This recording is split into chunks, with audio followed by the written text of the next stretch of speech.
Hi, welcome to this session. I'm Engineer Kefas, an innovator, an entrepreneur, as well as a STEM advocate. In this session, we're discussing intellectual property. Now, in order for us to understand intellectual property rights, we have to start from the history. How did this begin? On the onset, I would want to probably mention some few organizations that deals with intellectual property before we could go into the history of this so that we have an idea of what I'm discussing here. So in Zambia, we have something called PACRA, Patent and Company Registration Agency. They are responsible for registration of companies, but as well as offering IP rights protection to Zambian individuals. On the international market, we have WIPO, World Intellectual Property Organization. It's a branch of the United Nations that focuses on promoting and protecting intellectual property from member states, to which Zambia is a member state, India is a member state, USA is a member state, to mention a few.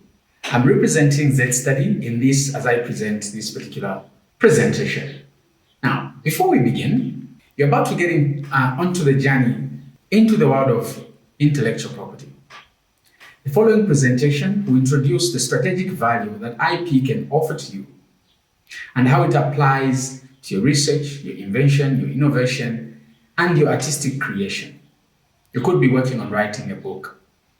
You could be working on crafting something artistic. You could be working on developing an algorithm. You could be working on a circuit. You could be working on a mechanical tool that helps in a particular way that humans have not experienced before, or maybe an improvement of an existing mechanical system.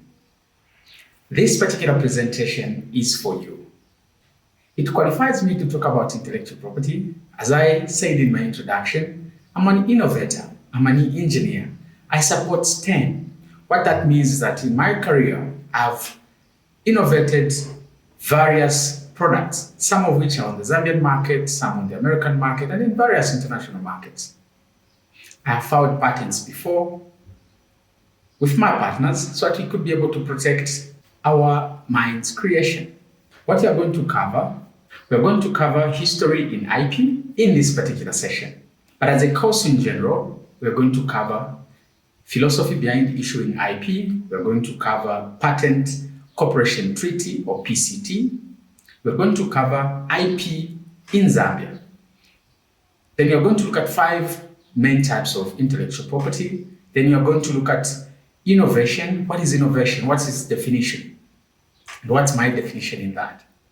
Then you're going to look at innovation waves. How has innovation changed from years to years like that? Then you're going to look at invention, innovation, and entrepreneurship from a business perspective. The history of IP. In 1883, people convened together through what they called the Paris Convention. The Paris Convention for the protection of industrial property was born. Now, in this particular international agreement, it was the first major step to help creators ensure that the intellectual works are protected in their own countries, but also in other countries. There was a need for international protection of intellectual work, and it became evident to foreign exhibitors who refused to attend the International Exhibition of Invention in Vienna, Austria, in 1873, because they were afraid, particularly that their work could be stolen, because there was no form of guaranteeing who would claim the ownership of that particular work. And the people with power and money could have commercially exploited the countries without power and innovators without much power. Now, the Paris Convention covers invention or patents, trademarks, and industrial designs. Now, in 1886, Berne Convention undertook the expansion of what was covered in the Paris Convention. Now, following a campaign by a French writer called Victor Hugo and his Association of Literature and Artistic International, The Berne Convention for the Protection of Literacy and Artistic Work was agreed on. The aim is to give creators the right to control and receive payment for their creative works on an international level. Works protected in the Berne Convention include novels, short stories, poems, plays, songs, operas, musical works, sonatas, drawings, paintings, sculptures, architectural works, among other things. Now, in 1891, there came what was referred to as the Madrid Agreement.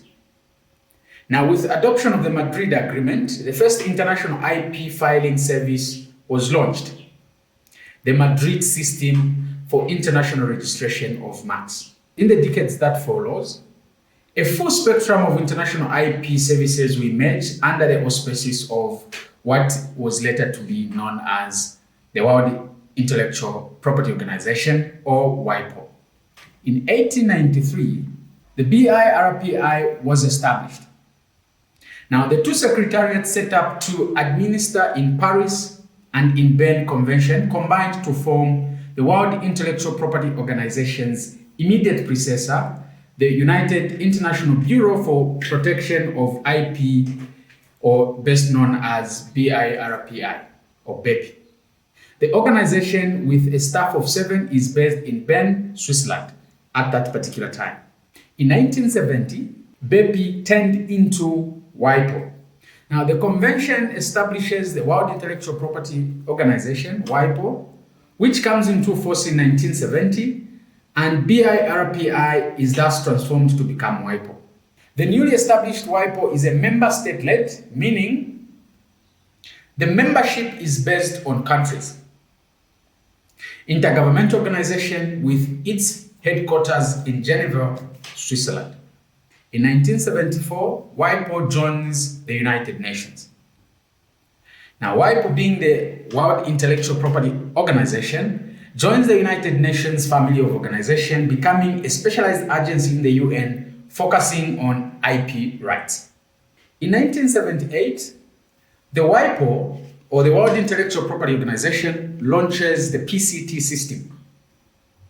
The PCT International Patent System begins operation in 1978. The PCT expands rapidly to become the World Intellectual Property Organization's largest international IP filing system to date. PCT stands for Patent Cooperation Treaty. It's a WIPO international patent filing system. Now, in 1994, the WIPO Arbitration and Mediation Center was established. The center offers alternative dispute resolution services to help resolve international and commercial disputes relating to IP rights. And it primarily focuses on private parties. In 1998, the WIPO forms an academy that focuses on providing information about intellectual property or IP rights. The WIPO Academy is established to provide general and specialized courses on IP. Academic courses are interdisciplinary in their approach and targeted at a wide range of IP professionals.